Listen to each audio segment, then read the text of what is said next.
재물. 목소리가 안 돌아오네요. 네, 재물. 여러분, 재물이 나쁩니까? 금과 음이 나쁩니까? 성경은 굉장히 금과 음을 나쁘게 표현하는데요. 나쁩니까? 좋습니까? 좋은 거예요? 누가 좋다고 했는데. 네, 금과 은이 나쁜 게 아니고요. 어떻게 쓰는지가 문제인 겁니다. 그것이 우상의 하나의 모습이 될 수도 있다라는 것을 우리가 기억해야 되고, 그것을 어떻게 쓰느냐가 중요하다라는 거지, 금과 음이 나쁘다고 그렇게 보여지지는 않습니다. 그렇지만 성경에선 조심하라고 항상 얘기를 하죠. 근데 오늘 보니까 솔로몬의 재물인데요. 오늘 이제 10장 이야기는 저희가 너무 잘 아지요. 누구 나와요? 등장인물이 스바 여왕. 스바. 발음 잘 하셔야 됩니다. 네, 잘못하시면 큰일 납니다. 본문에 등장하는 이 스바 여왕은 저희가 이름이라고 착각을 하시는 경우들이 있는데, 스바라는 나라의 여왕입니다. 그러니까 뭐 뒤에서 쭉 보시면 에디오피아라는 것을 이제 우리가 알게 되는데, 성경을 전체로 보면 아무튼 스바라는 나라의 여왕이에요. 우리 열왕기상 10장 1절 한번 읽어보겠습니다. 시작. 스바의 여왕이 여호와의 이름으로 말미암은 솔로몬의 명성을 듣고 와서 어려운 문제로 그를 시험하고자 하여. 이 스바 여왕은 아마 궁금한 게 많았던 여자였던 것 같습니다. 많은 재물과 수행원들이 이제 데리고 와서, 수행원이 있었겠지요.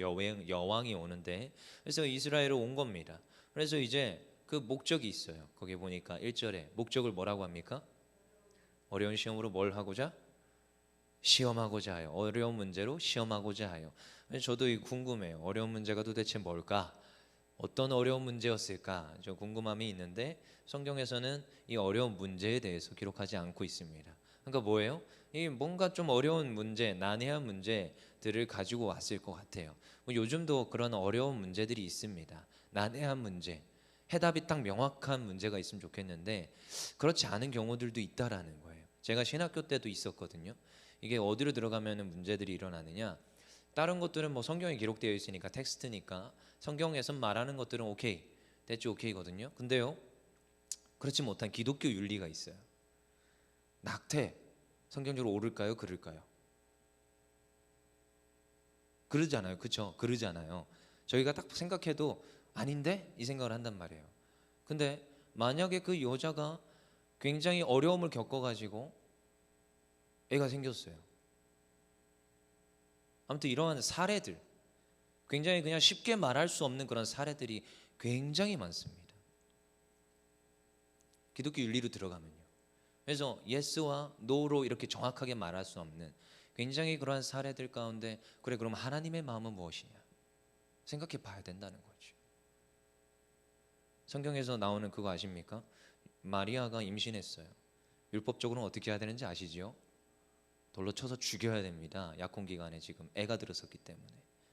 그러니까 굉장히 이런 어려운 문제들이 성경 안에도 발생하고 현실에서도 일어납니다. 그러니까 이런 난해한 문제들을 아마 들고 왔을 것이다 라고 추측하면 어느 정도 이해는 될 것 같아요. 왜냐? 지금도 해결이 잘 안 되니까요. 그러니까 지금 뭐 하고자? 시험하고자 진짜 어려운 문제를 들고 왔을 것 같아요. 근데 어떻게 됐습니까? 아마 해결을 다 했나 봐요. 2절 읽어보겠습니다. 시작. 예루살렘에 이르니 수행하는 자가 심히 많고 양품과 심히 많은 금과 보석을 낙타에 실었더라. 그가 솔로몬에게 나와 자기 마음에 있는 것을 다 말하매. 3절. 솔로몬이 그가 묻는 말에 다 대답하였으니 왕이 알지 못하여 대답하지 못한 것이 하나도 없었더라. 대단하죠. 이야, 엄청난 지혜의 장것 같습니다. 여러분, 근데 계속 얘기하죠. 열왕기상은 솔로몬을 칭찬하려고 쓴 글이 아니라는 겁니다. 지금 최초 독자는 포로기에 있는 포로기 사람들인데요, 지금 너네들이 이 포로기에 왜 접어들었는지를 정확하게 얘기해 주는 게 이 열왕기상합니다. 굉장히 네거티브지 포지티브가 아닙니다. 근데 우리가 이 본문을 읽잖아요. 어떤 생각이 드는지 아십니까? 지혜를 칭송하고 있습니다. 지혜로우니까 뭐가 생겼습니까? 재물이 생겼다로 끝나는 이상한 본문이 되는 경우가 굉장히 많습니다. 저 그런 설교 들었을까요? 못 들었을까요? 듣고 자랐습니다. 근데 나중에 보니까 그렇지 않다라는 것을 배우게 되고, 물론 앞서서 배웠습니다. 저는 그런 뭐 능력도 안 되고요. 배웠어요. 알고 나서 충격인 거예요. 내가 알았던 건가 틀리네. 제가 그냥 성경을 읽어봐도 전 그렇게 빠집니다. 너무 쉽게 빠져요. 아, 지혜로우니까 수많은 재물이 왔구나. 할렐루야, 박수하잖아요. 그가 일천 재물을 드렸더니 지혜가 오잖아요. 할렐루야. 우리도 뭐 이러한 류의 것들을 우리들은 늘 생각한단 말입니다. 근데 스바 여왕이 잘 보십시오. 그가 무엇에 감동했습니까? 스바 여왕이 감동한 것을 한번 보겠습니다. 보니까 4절, 스바의 여왕이 솔로몬의 모든 지혜와 그 건축한 왕궁과, 자, 모든 지혜에 감동을 했고요. 일단 그 뒤에 뭐예요? 모든 건축한 왕궁과. 그 5절 한번 읽어보겠습니다. 시작. 그 상의 식물과 그의 신하들의 좌석과 그의 시중들이 시립한 것과 그들의 관복과 술 관원들과 여호와의 성전에 올라가는 층계를 보고 크게 감동돼요. 지금 스바 여왕이, 자, 일단 질문을 했고요. 그 지혜의 답을 들었습니다. 하지만 지금 감동 포인트는 어디 있습니까? 지혜입니까? 성전의 층계의 그 화려함입니까? 이 스바 여왕이 그렇다라는 거예요. 우리 성경을 쭉 보시면 압니다. 여러분, 누구 눈엔 누구만 보이고 뭐 이런 게 있거든요. 그런 말 자주 들으시죠. 근데 성경에서도 종종 드러납니다. 금묵자학이라고 그대로 붙어버립니다. 비슷한 육끼리 붙고요, 비슷한 육끼리 쳐다보고요, 비슷한 육끼리 당파를 짓게 되고요. 그러한 일들이 성경 안에서도 일어나고 지금 사회생활에서도 일어나게 되고요, 우리 주변에서 허다하게 일어납니다. 그가 가져온 것들이 무엇이느냐? 향품들이었어요. 재물이었습니다. 그가 굉장히 부유한 나라에서 왔습니다. 그 부유한 나라에서 왔는데 무엇이 보여요? 부유한 것들이 보이기 시작합니다. 좀 멋들어진 계층과 성전, 그 궁궐, 건축 양식들이 보이기 시작하는 거예요. 그 다음에 그런 것들을 칭찬하는 거지요. 우리 한번 볼까요? 6절 읽어보겠습니다. 시작. 왕께 말하되 내가 내 나라에서 당신의 행위와 당신의 지혜에 대하여 들은 소문이 사실이로다. 지금 뭐 들었다고요? 소문을 들었습니다. 당신의 지혜와 당신의 행위에 대해서 그 소문을 들었습니다. 지금 이 행위는 뭘까요? 뭐 하고 있었습니까? 솔로몬이 지금까지 자기의 백성들을 노역해 하여서 얼마나 애써서 무엇을 짓고 있었어요? 성전, 자기의 궁궐을 짓고 있었습니다. 그 소문을 들었습니다. 누가요? 스바 여왕이. 그래서 와서 뭘 보는 거예요? 그걸 보는 거예요. 어떻게 지었나? 어떻게 지었나? 그의 지혜라고요. 지혜는요, 여러분, 이거 굉장히 풍자적 기법입니다. 열왕기상엔 이 지혜라는 말을 쓸 때 굉장히 풍자적으로 설명합니다. 그가 지혜로운데 왜 이랬을까? 이런 표현이 있지요. 근데 또 7절 가면 뭐라고 합니까? 내가 그 말들을 믿지 아니하였더니 이제 와서 친히 본즉 내게 말한 것은 절반도 못 되니 당신의 지혜와 복이 내가 들은 소문보다 더하도다. 지금 내가 본 게 절반도 안 되네, 이런 표현 쓰잖아요. 내가 당신에 대해서 들은 게 지금 내가 직접 보니까 훨씬 더 잘생겼고 훨씬 더 멋지고 막 이런 표현들 쓰잖아요. 그런 것처럼 지금 스바 왕이 그와 똑같은 화법을 쓰는 거예요. 근데요, 그 위에 있는 소문과 7절에 있는 그 소문이라는 단어가 좀 틀립니다. 뭐 위에 있는 그 소문은 어떤 단어로 쓰느냐? 다바르라는 히브리어, 그냥 말이라는 소문을 씁니다. 근데 7절에는 그 소문 쉐모아라는 보고서, 레포트, 이런 단어를 써요. 그러면서 지금 내가 그대로 듣고 보았고 보고를 들은 대로 내가 여기 와서 보니까 지금 당신이 이러한 행위, 성전 건축한 것들을 내가 보았다. 그러니까 이미 다 알고 보고 왔어요. 지혜에 대해서 궁금하여서 엽죽고자 온 것이 아니라, 그것을 내가 파악하고자 온 것이 아니라 이미 다 들어봤고 이미 다 내가 알고 왔어요. 그리고 나서 보니까 얼마나 대단해요. 그 건축 양식이, 그 화려함이 얼마나 대단합니까? 그리고 솔로몬을 막 칭찬하고 그것에 감동되어서 높여주는 거예요. 그 다음에 이제 8절 9절 우리 읽어보겠습니다. 시작. 복되도다 당신의 사람들이여, 복되도다 당신의 이 신하들이여, 항상 당신 앞에 서서 당신의 지혜를 들음이로다. 9절 시작. 당신의 하나님 여호와를 송축할지로다. 여호와께서 당신을 기뻐하사 이스라엘 왕위에 올리셨고 여호와께서 영원히 이스라엘을 사랑하심으로 당신을 세워 왕으로 삼아 정의와 공의를 행하게 하려 하셨다 하고. 어쩌면 이게 여기가 하이라이트입니다. 지금 무엇을 하는 거냐? 당신이 지금 복되도다, 복되도다. 누구한테 받았어요? 그 지혜를 받아서 복되도다. 그러면서 또 무엇 하느냐? 9절에서 이 스바 여왕이 지금 여호와 하나님을 찬양을 합니다. 높여드립니다. 어떻게 해요? 여호와를 송축할지로다 여호와께서 당신을 기뻐하사 하면서 여호와를 송축하는데요. 여기서요, 이거 9절을 잘 읽으셔야 돼요. 9절은요 풍자입니다. 이것도 풍자입니다. 당신에게 지금 지혜를 줬는데 뭘 만들고 있어요? 이 아름다운 건물을 만들고 있네요. 근데요, 이상하죠. 스바 여왕은 몰랐어요. 그 지혜를 왜 줬는지를 몰랐는데 그 스바 여왕이 대신해서 말해줍니다. 지혜를 왜 줬는지를 하나님의 음성으로 대신해서 말해줍니다. 여러분, 성경에서 종종 일어납니다. 하나님의 택한 자들, 하나님께서 택하신 왕, 하나님께서 부르신 그 자들, 선지자들, 그들이 하나님의 뜻에서 벗어나서 다른 헛짓거리를 하고 있을 때 때로는 그 발람 앞에서 그 나귀가 진실을 말하였던 것 같이, 때로는 욥의 친구 중에 엘리하스가 진실을 말하였던 것 같이, 때론 다른 이들을 통하여서 하나님의 택한 자에게 하나님의 마음을 대변해 줍니다. 내가 이만큼 부어줬고 네가 이걸 가지고 무엇을 하라고 내가 분명히 했는데 너는 그걸 지키지 않았다. 이것을 주변에 어쩔 때는 짐승을 들어 쓰기도 하고 어쩔 땐 다른 사람을 들어 쓰기도 하고, 지금은요 스바 여왕, 이방 여인이 와서, 그것도 이방 나라의 이방 여왕이 와서 지금 무엇을 말하느냐? 너가 지혜 받은 본질에 대해서 말하는 겁니다. 뭐라고 하는 거예요? 그 지혜를 어떻게 쓰라고 했었어요? 이스라엘 왕위에 올리셨고 여호와께서 영원히 이스라엘을 사랑하심으로 당신을 세워 왕으로 삼아 지혜를 줘서 정의와 공의를 행하게 하셨다 하고, 이게 지혜를 준 목적이었습니다. 솔로몬이 애초에 지혜를 구할 때도 이것의 목적을 기인을 합니다. 내가 나를 위해서 쓰겠다가 아니라, 나의 궁궐을 짓기 위해서 쓰겠다가 아니라, 내가 백성들을 위하여서 옳은 것과 그른 것을 판별하는 지혜를 주옵소서. 그랬을 때 하나님께서 지혜를 허락했어요. 재물을 구한 것이 아니라 내가 백성들에게 정의와 공의를 분별하는 그 지혜를 원합니다라고 했을 때 하나님께서 기뻐하시면서 지혜를 주셨습니다. 근데 그것은 이제 새까맣게 잊어버리고 지금 무슨 짓 하고 있습니까? 그의 행위는 무엇입니까? 성전을 만들고 있어요. 그의 행위는 무엇입니까? 궁궐을 만들고 있습니다. 이게 솔로몬이 했던 짓이었고요. 하나님께서는요 스바 여왕을 통하여서 다시금 직설적으로 말해주고 있어요. 하나님께서는요 이방인을 통하여서 택한 하나님의 백성인, 그리고 하나님께서 기름 부어주신 그 솔로몬 왕을 부끄럽게 하고 계십니다.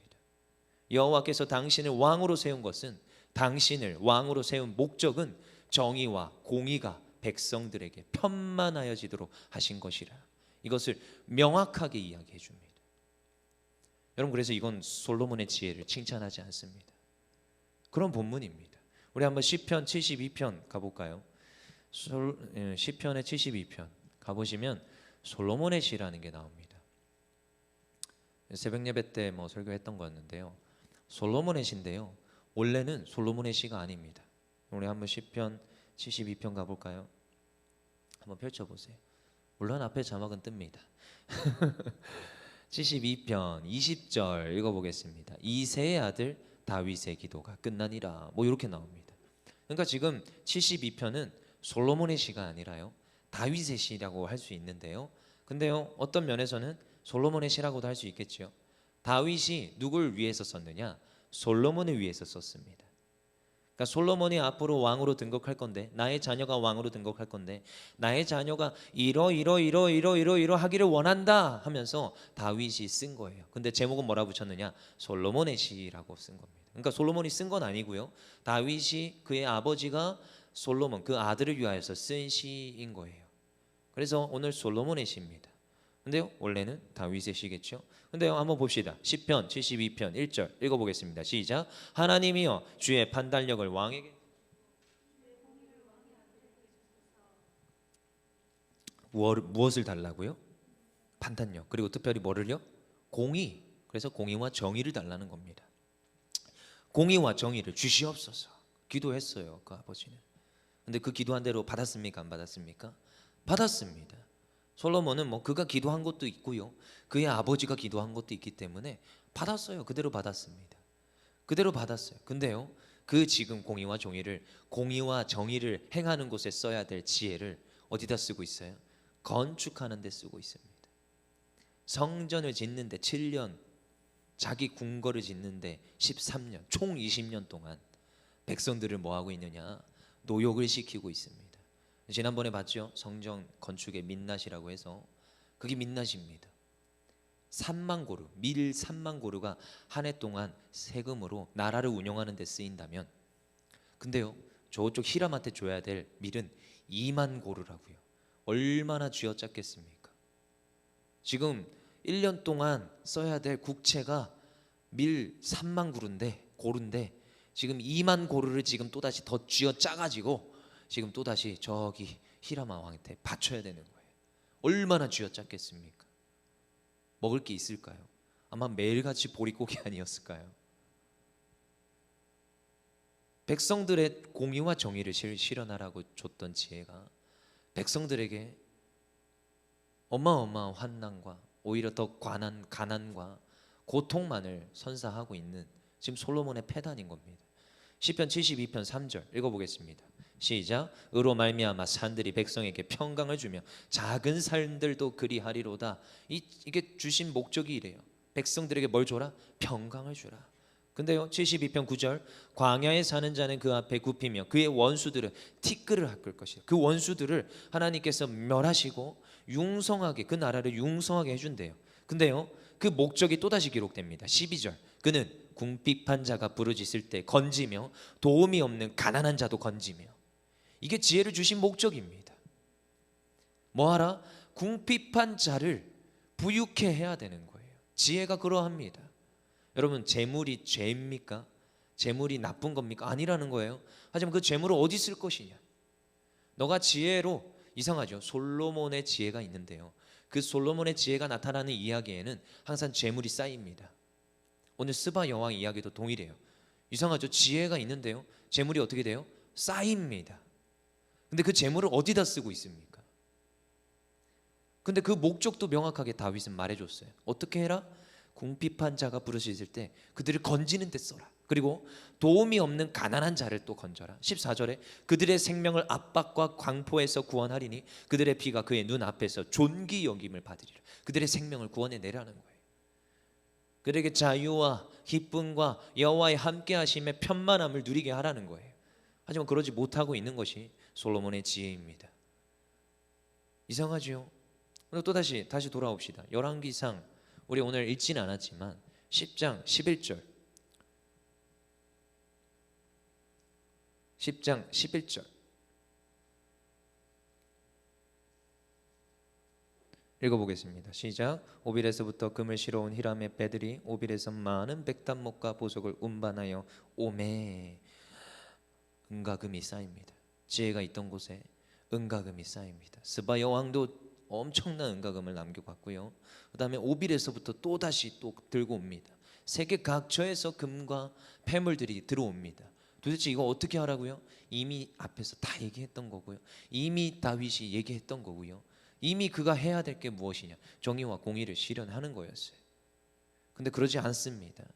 우리 왕상 다시 10장 13절 읽어보겠습니다. 시작. 솔로몬이 왕의 규례대로 스바의 여왕에게 물건을 준 것 외에 또 그의 소원대로 구하는 것을 주니 이에 그가 그의 신하들과 함께 본국으로 돌아갔습니다. 재물을 남기고 다 돌아갔죠. 근데요, 그 뒤에 우리 10장 14절 읽어보겠습니다. 시작. 솔로몬의 세입금의 무게가 금 666달란트요. 666이네요 또 하필이면. 여러분, 왜 이렇게 풍자적으로 이걸 쓰시는지 아십니까? 읽어보시면 되게 놀랍지 않아요?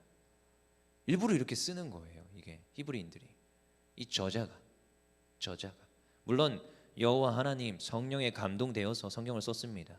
하지만 일부러 이렇게 쓰는 겁니다. 너무 근데 큰 의미를 두시면 안 됩니다. 풍자적이라고요. 근데 666 하면 또 뭐가 떠오르죠? 이런 게 지금 여기에 다 숨어 있습니다. 그리고 열왕기상 10장 16절 읽어보겠습니다. 시작. 솔로몬 왕이 쳐서 느린 금으로 큰 방패 200개를 만들었으니 매 방패의 등금이 600세겔이며. 자, 이제 금으로 하는 짓들이 또 나타납니다. 은금이 쌓였어요. 또 근데요, 이제 뭐 성전 뭐 아름답게 지어놨으니까. 근데요, 또 금이 쌓이니까 요 금을들을 어떻게 쓰느냐? 지금 뭐 만들고 있습니까? 방패를 만들고 있습니다. 여러분 방패 제가 잘 몰라요. 방패를 한 번도 안 써봐가지고요. 근데요, 방패를 금으로 만들면 방패의 효용 가치가 있을까요? 방패는 어떻게 만들어야 되냐면 얇은 나무들을 덧대어서 아니면 가죽을 덧대어서 하는 그 방패가 짱이라고 합니다. 물론 뭐 요즘은 뭐 합금 뭐 방패도 있을 것이고 아담한티움 뭐 방패도 있을까요? 여러 가지가 있겠지만 옛날에 전쟁할 때는 방패를 왜 들어요? 무엇을 막고자? 화살을 막아야 되잖아요. 그러면은 여러분 금 반지 껴보셔서 아시죠? 금이 그렇게 경도가 높은가요?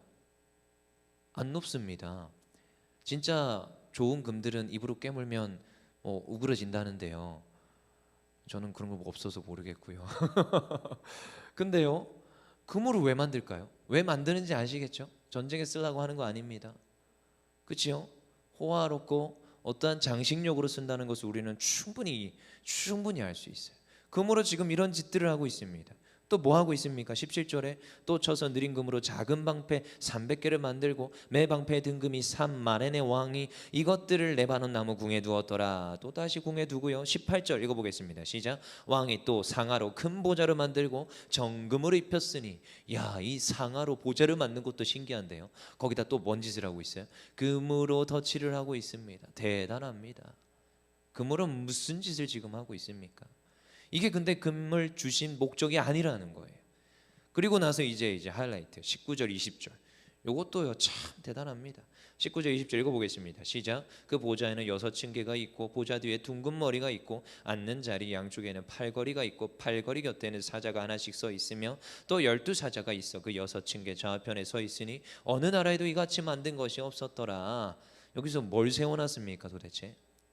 둥근 머리가 있대요. 잘 모르겠는데요. 무튼 뭐 사자도 있다고 하는데요. 주요 그 지금 어떠한 그 형상은 둥근 머리예요. 둥근 머리. 굉장히 둥그렇게 이제 해석을 해놨네요. 근데 이제 이거를 해석하기가 힘들어서 그러는 거예요. 저도 찾아봤고 주석을 찾아봤는데요.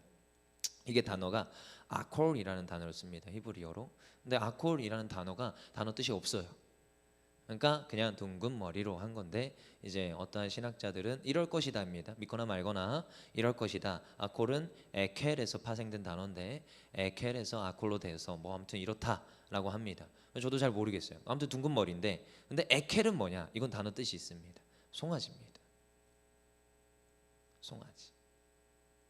송아지 머리 뭐 이런 뜻이라고 합니다. 그러니까 아마 그것이 뭐 이렇게 할 거다. 그래서 해석할 때 어려움들이 있어요. 왜냐? 고고 이미 죽은 언어라서 해석을 하고 이제 우리가 이렇게 가져오는 데 있어서 사실 좀 문제들이 있을 때가 있어요. 그럼 이런 것들은 조금 이제 우리가 참조를 해야 되는 거고 여러분 믿거나 말거나 한 겁니다. 둥근 머리가 송아지인지 아직 잘 모르겠어요. 왜냐? 견해가 있기 때문에 이쪽 견해도 있고 이쪽 견해도 있고 모르겠다가 많습니다. 오히려 모르겠다 할 때는 모르겠다라고 하는 게 맞는데 때로는 우리가 조금 더 상상력을 동원하거나 하나님 앞에서 조금 더 고민을 해봐야 될 때가 있어요. 무튼 어떤 형상을 지금 만들어 놓고 뭐 하고 있습니까?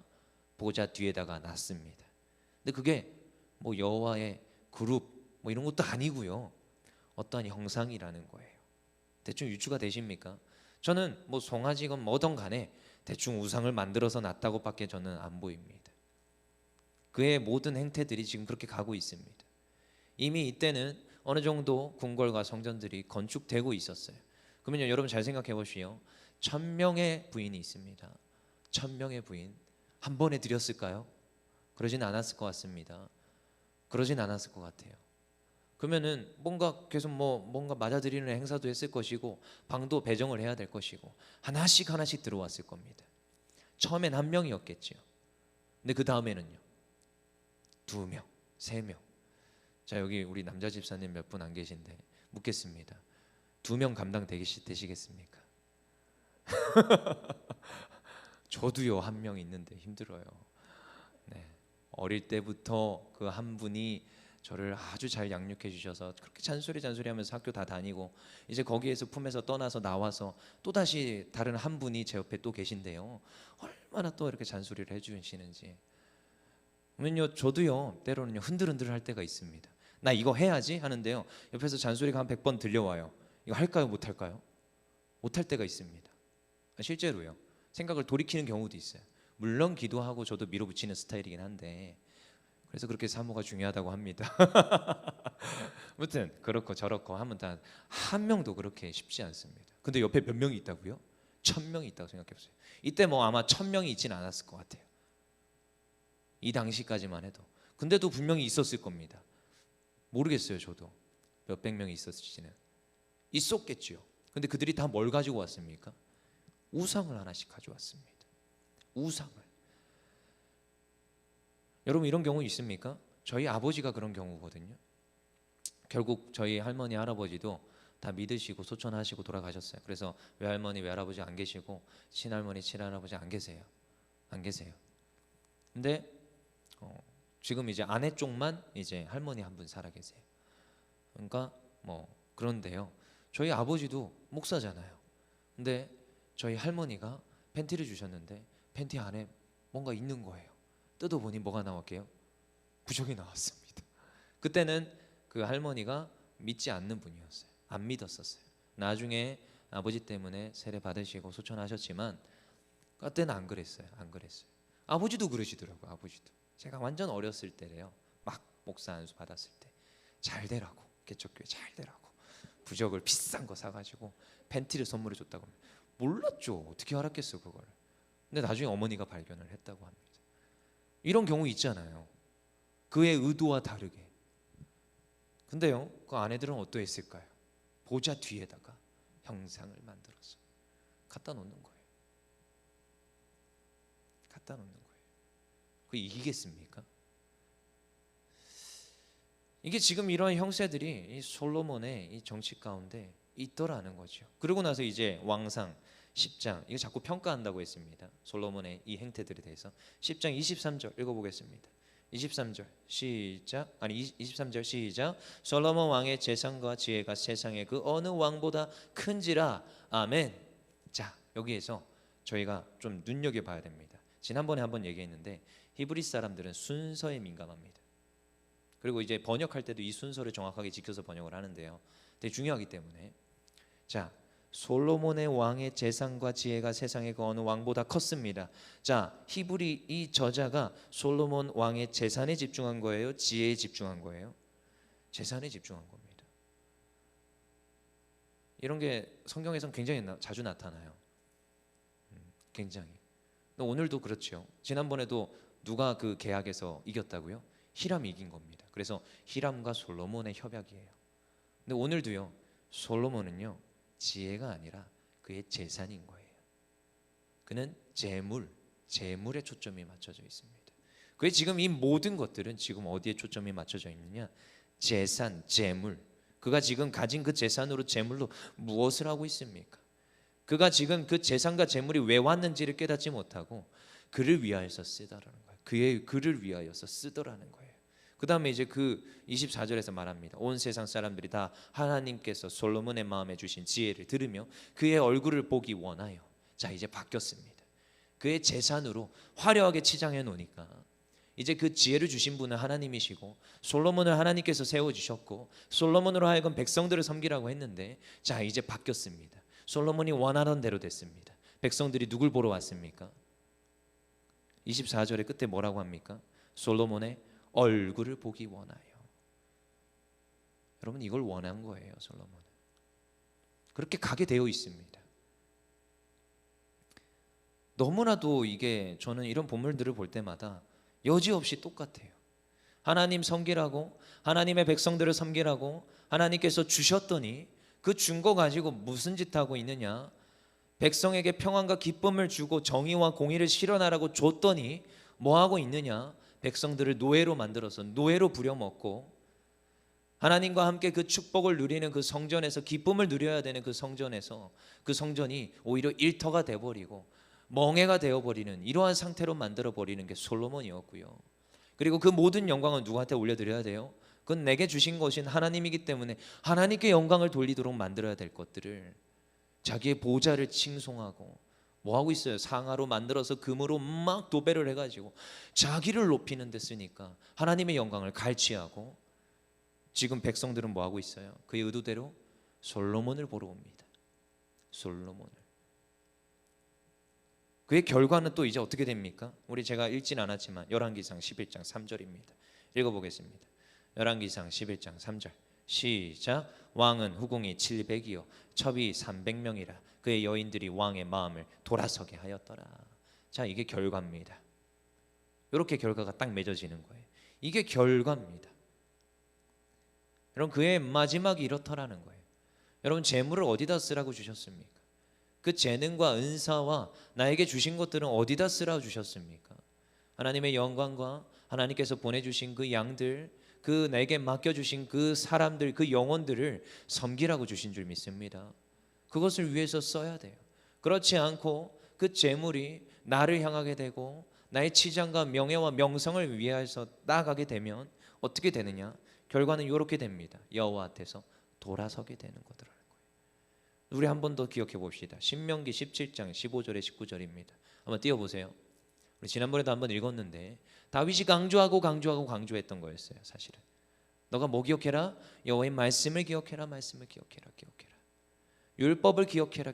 15절 읽어보겠습니다. 시작. 반드시 내 하나님 여호와께서 택하신 자를 내 위에 왕으로 세울 것이며 내 위에 왕을 세우려면 내 형제 중에서 한 사람을 할 것이요 내 형제 아닌 타국인을 내 위에 세우지 말 것이며 그는 병마를 많이 두지 말 것이요 병마를 많이 얻으려고 그 백성을 애굽으로 돌아가게 하지 말 것이니 이는 여호와께서 너에게 이르시기를 너희가 이후에는 그 길로 다시 돌아가지 말 것이라 하였음이라. 그에게 아내를 많이 두어 그의 마음이 미혹되게 하지 말 것이며 자기를 위하여 은금을 많이 싸지 말 것이며 그가 왕에 오르거든 이 율법서의 등사본을 레위 사람 제사장 앞에서 책에 기록하여 평생에 자기 옆에 두고 읽어 그의 하나님 여호와 경배하기를 배우며 이 율법의 모든 말과 이 규례를 지켜 행할 것이라. 하나님께서 주신 율법입니다. 근데 여기도 나오지요. 뭐라고 하라고요? 아내를 많이 두지 말라. 자기를 위하여 은금을 쌓지 말라. 뭐 그 앞에도 여러 가지가 있지만요. 여러분, 이건 율법에 명시되어 있는 건데요. 솔로몬 또 뭐 했습니까? 아내를 많이 뒀네요. 은금을 누굴 위해 썼습니까? 자기를 위해 썼습니다. 솔로몬에게 주신 것들은 무엇입니까? 지혜였어요. 그가 수많은 그 지혜 가운데 수많은 은금 폐물들이 모입니다. 근데 그걸 어디다 씁니까? 자기를 위해 쓰더라는 거예요. 자기를 위해. 우리는요, 생각해 봐야 됩니다. 우리에게 주신 건 무엇입니까? 재물일 수도 있겠지요. 재물이 나쁜 게 아니라고 했습니다. 재물이 있을 수 있어요. 그리고 또 뭐가 있죠? 건강일 수도 있을 겁니다. 그리고 특출난 또 뭐가 있습니까? 은사들이 있습니다. 각양의 은사들이 다양하게 있습니다. 다양하게. 저도요, 은사가 없는데요, 하나님 앞에 구했더니 때로는 주시더라고요. 필요에 의해서 하나님께서는 주실 때가 있습니다. 제가 앞에서 찬양 인도할 사람이 아니라고요. 누차 얘기하지 않습니까? 저 음치 박치가 있습니다. 지금도 있습니다. 제가 옛날에 수수수수수인데 음악만 가 이랬어요. 음악 선생님이 넌 진짜 답이 없다라고 했습니다. 물론 필기는 100이었습니다. 실기에선 답이 없다고 했어요. 왜 그럴까? 그래서 엄마한테 가서 울었던 적도 있습니다. 날 왜 이렇게 낳았어? 근데요, 기도했더니 은사 주시더라고요. 진짜 말도 안 되게 앞에서 음치 박치로 찬양 인도한 적도 있습니다. 고등학교 때 안 치료가 돼가지고 하나님께서 치료해 주시더라고요. 아무튼 우리는 다양하게 은사를 주십니다. 근데 그거 왜 줬습니까? 있는데 썩히는 사람도 있고요, 있는데 자기를 위해서 쓰는 경우도 있습니다. 아까 제가 일부러 저 찬양 했어요. 충성하라 죽도록 직분으로 일부러 이렇게 선택하는 건데요. 왜 줬습니까? 왜? 그것이 나를 향하는 순간 나의 배와 나의 것들을, 나의 명예를 위하여서 쓰여지는 순간 어떻게 된다고요? 여호와에게서 돌아섰더라. 우리 생각해 봐야 됩니다. 2021년도 뭐 이제 교육자 세미나도 이제 하고 왔는데요. 21년도도 정말 하나님께서 하실 거라는 기대가 있습니다. 우리 특세도 뭐 이렇게 하면서도 참 이렇게 염려도 있었고요. 저도요. 그럴 때가 있더라고요. 그리고 뭐 때로는 이렇게 부흥성에도 3일 하다가 하루밖에 못 했잖아요. 제가 작년에 딱 부흥성회 때 왔거든요. 참 은혜가 있었어요. 부흥성회 때 토요일 주일 참여했었는데 그때 맞나요? 토요일 주일 참여했는데 아무튼 하루밖에 또 못 하니까 좀 거시기 또 했어요, 저도.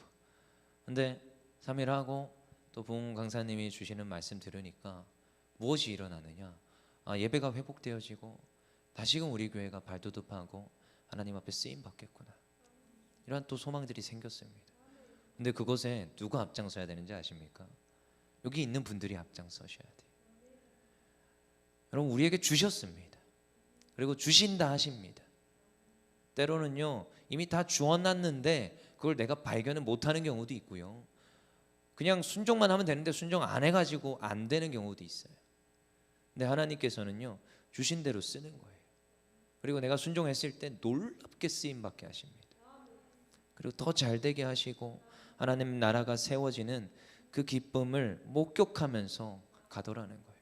그래서 제 소망은 그게 있어요. 하나님 나라가 세워지는 거, 그 완성되어지는 거.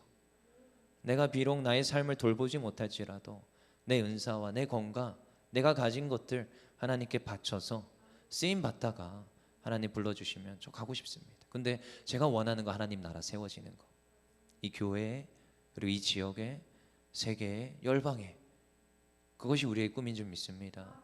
오늘 솔로몬의 이 재물을 통하여서 우리는 반면교사라고 했습니다. 난 이러지 말아야지. 나는 내가 가진 것들로 하나님께 영광을 돌리고 사람을 살리고 교회를 세우는데 쓰임 받아야겠다. 그렇게 결단하면서 살아가는 우리 율전 교회 공동체 되기를 소망합니다. 우리 시간 기도하며 나아갑시다. 우리 다 같이